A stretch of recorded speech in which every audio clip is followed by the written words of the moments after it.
It started when I was young. Telling Will about the anomaly in the basement of my childhood home was not my mistake. No, my mistake was letting him see it. The return to my hometown was already emotional for many reasons. That day, I went alone. That day, I let myself in with my key and sat for half an hour in the kitchen remembering all the mornings I'd spent eating cereal at that table and trying to weasel my way out of going to school. I didn't have to go to school anymore, but, somehow, I wished I was back in those moments for just a little while. After that, I went out to the U-Haul truck and retrieved a stack of cardboard. Down in the basement, I guessed as to how much stuff I had to pack up, and I began folding the cardboard into fresh boxes. 4 boxes in, I caught sight of a smooth shallow depression in the gray cinder block wall. A rush of memories followed. When we'd been younger, my brother Will and I had played down in this basement at times, and one of our favorite imaginings had been that we could make small toys disappear by sliding them into a specific inch-wide point in the air. I couldn't remember how we'd found it and I hadn't thought about it in years, but now I was staring at a 4-foot absence. The boxes below had begun to lose their flaps and the protruding edges of their contents in a sphere of emptiness, and the wall itself looked like somebody had carved out a perfect curve. Heart racing, I held one of my fresh boxes ahead of me and moved it closer until I saw the end begin to vanish. Pulling the box back, I dropped it on the ground and flipped it around. The portions that had disappeared had not come back.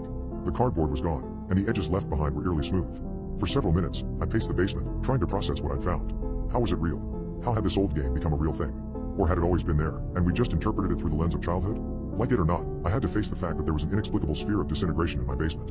While trying to figure out what to do, I pulled away the boxes underneath and marked the floor with tape to avoid accidentally coming into contact with it. I could see how nobody had noticed it all these years. It was in the back corner above boxes filled with old junk. But this was strange enough that I had to tell someone, right? The first call I made was to Will. At first, he didn't believe me. I argued with him on the phone and even sent him pictures of what had happened to the wall, but he dismissed them as photoshops. He thought I was trying to trick him, and so I was forced to lie. I told him I was just having a breakdown about our parents and that I needed him to come there right away. I waited for him by the U-Haul truck, and, when he saw that I was fine, he grimaced. Is this about that basement prank?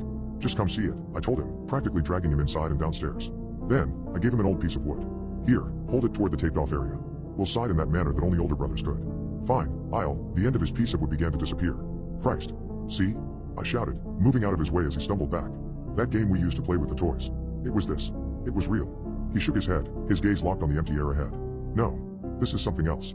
It has to be. It's so much worse than I remember. It was nothing at the time. A small thing. It was a big deal then, too, I insisted. We just didn't know any better. I turned and pulled out my phone. I'm going to get some help with this.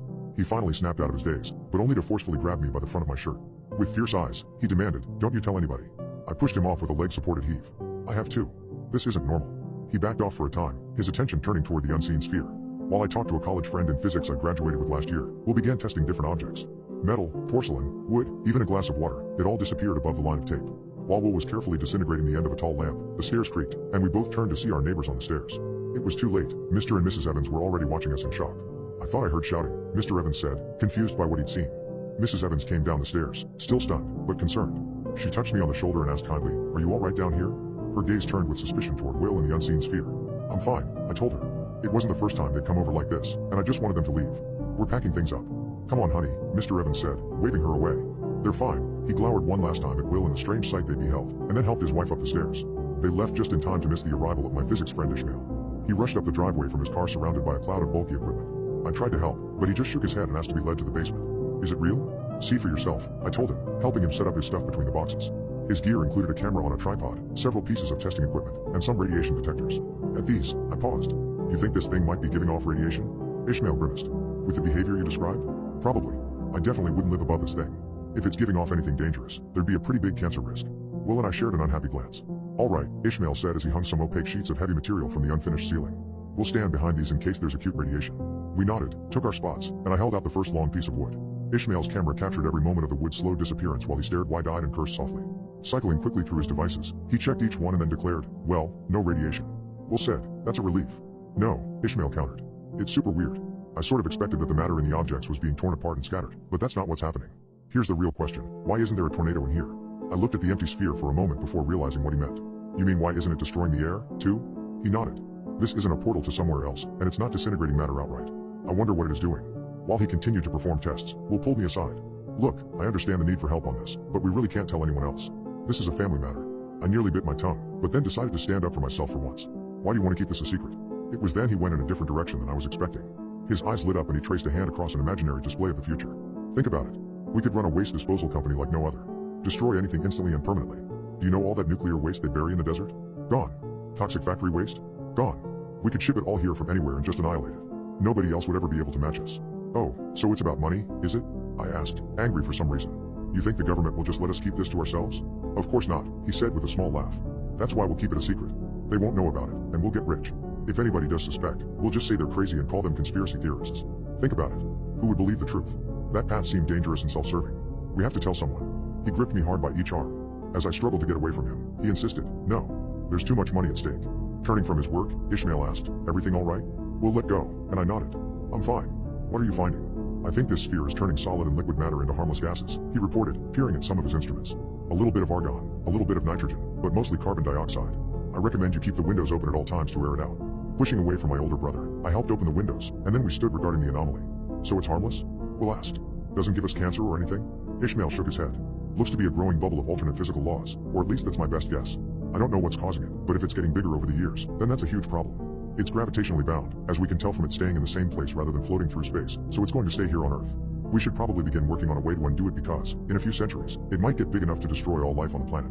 It doesn't even need to directly convert everything. If it produces enough carbon dioxide, we'll all. Without warning, Will pushed him forward, and Ishmael fell. Only his bottom half hit the floor, and his wet intestines began spilling out from his open pelvis, vanishing. Choking from the sudden breeze and the knowledge that I was breathing in his disintegrated flesh, I ran. Will caught me upstairs in the kitchen and covered my mouth to keep me from screaming.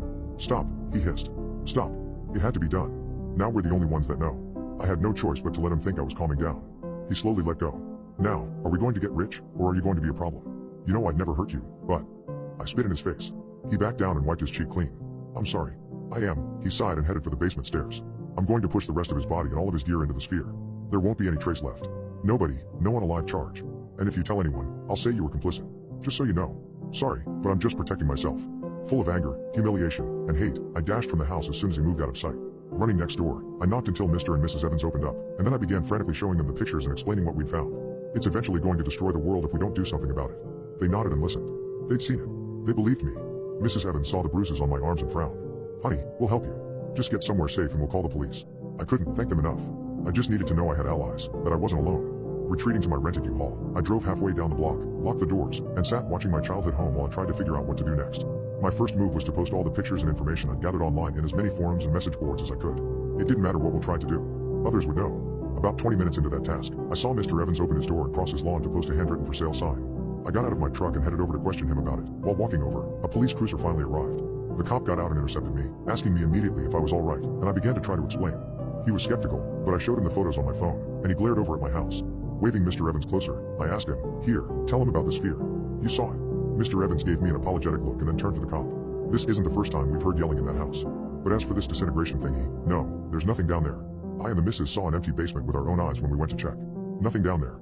Horrified, I demanded, what the hell? Until I realized why he'd posted a for sale sign. They wanted to sell their house before the truth was exposed.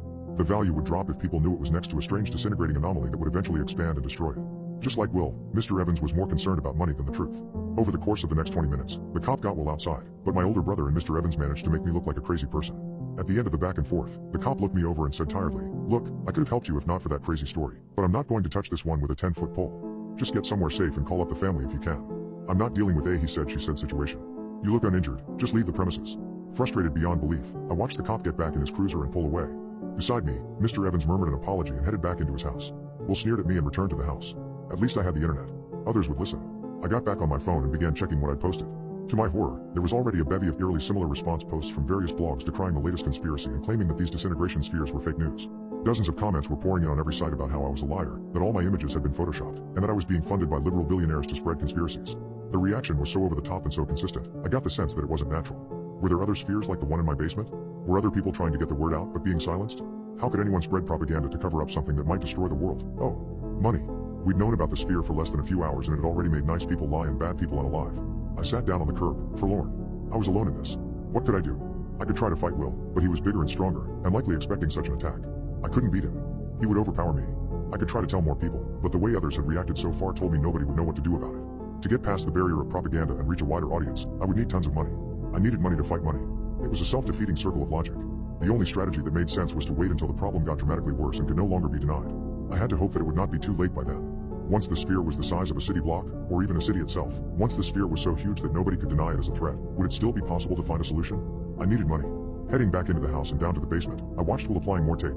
It got bigger after Ishmael fell in, he said, nursing a bleeding finger where he'd grazed the edge. So we'll have to keep measuring it after we use it. Makes sense, I told him. So how do we start this business? He grinned, came up, and gripped me amicably by the back of the neck. I knew you'd come around. I just gave a hesitant smile and nodded. It was all I could do, for now.